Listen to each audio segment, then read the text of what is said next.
तो नमस्कार, मैं राजेंद्र द्विवेदी, यूनिट मीडिया।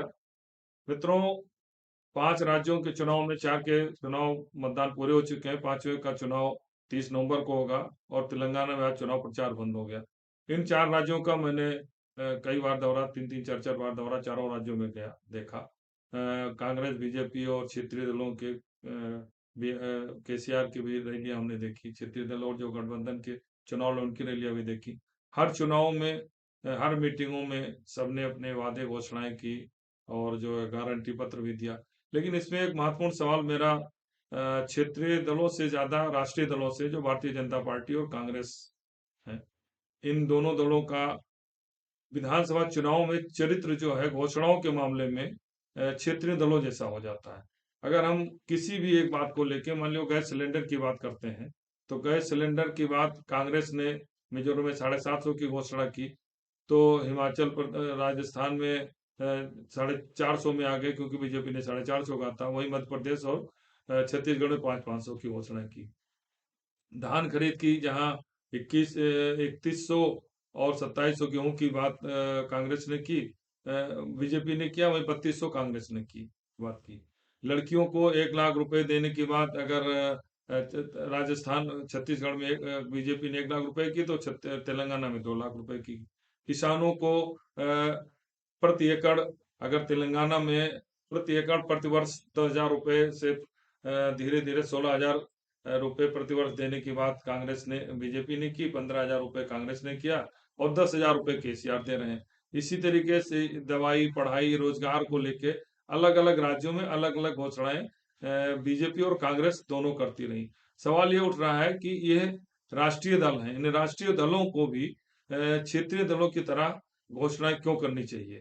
ये एक गंभीर सवाल है। भारत निर्वाचन आयोग ने भी इन घोषणा के मामले में कहा था, जो आप वादे कर रहे हैं, घोषणाएं कर रहे हैं, जिसे रेवड़ी की संख्या प्रधानमंत्री ने कही थी, उस पर विवाद भी खड़ा हुआ था। भारत निर्वाचन आयोग ने भी कहा था कि जो घोषणा पत्र जारी करेंगे उसके आर्थिक स्रोत क्या होंगे, उसे भी बताना होगा। तो हमें नहीं लगता किसी राजनीतिक दल ने अपने आर्थिक स्रोत इन घोषणाओं के लिए बताए हैं। और अगर किसी भी सरकार, किसी भी पार्टी द्वारा अगर उनके घोषणा पत्र की समीक्षा कर ले, परीक्षण कर ले, तो मुझे लगता है जितने वादे किए गए हैं वो पूरे राज्य की कम से कम 20-20 सालों की जो उनकी जो आय होगी या उस पर इन्वेस्ट किया जाएगा, उतने हमको लगता है 3 साल और 2 साल में एक पंचवर्षीय में खर्च हो जाएंगे।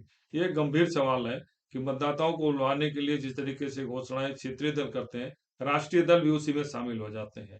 इस पर विचार करना चाहिए और सबको उन राज्यों में भी जहां पर भारतीय जनता पार्टी और कांग्रेस की सरकारें हैं, इन घोषणा पत्रों के आधार पर सवाल उठाना चाहिए कि अगर 500 रुपए का सिलेंडर कांग्रेस शासित राज्य में छत्तीसगढ़ में और राजस्थान में देने की बात हो रही है, तो और कांग्रेस बीजेपी ने 400 रुपए में सिलेंडर 450 में राजस्थान में किया, तो उत्तर प्रदेश में क्यों नहीं, उत्तराखंड में क्यों नहीं, इसी तरीके से कांग्रेस को हिमाचल में क्यों नहीं और कर्नाटक में क्यों नहीं? ये सवाल ऐसे हैं, इस पर गंभीरता से विचार करना नहीं, क्योंकि धीरे धीरे मैंने ये देखा है चरित्र सा बन गया है और मतदाता भी इसमें फंस गया है।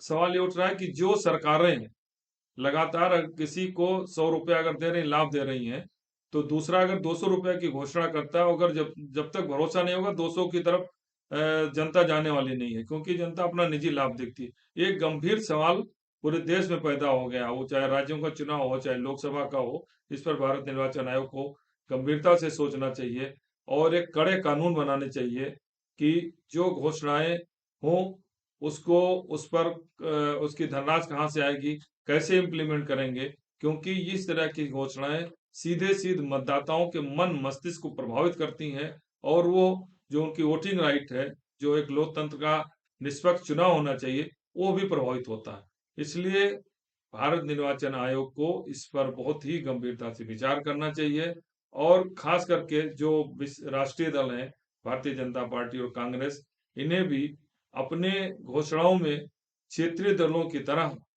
वैसी घोषणाएं नहीं करनी चाहिए जो कि पूरी ना हो सके। धन्यवाद।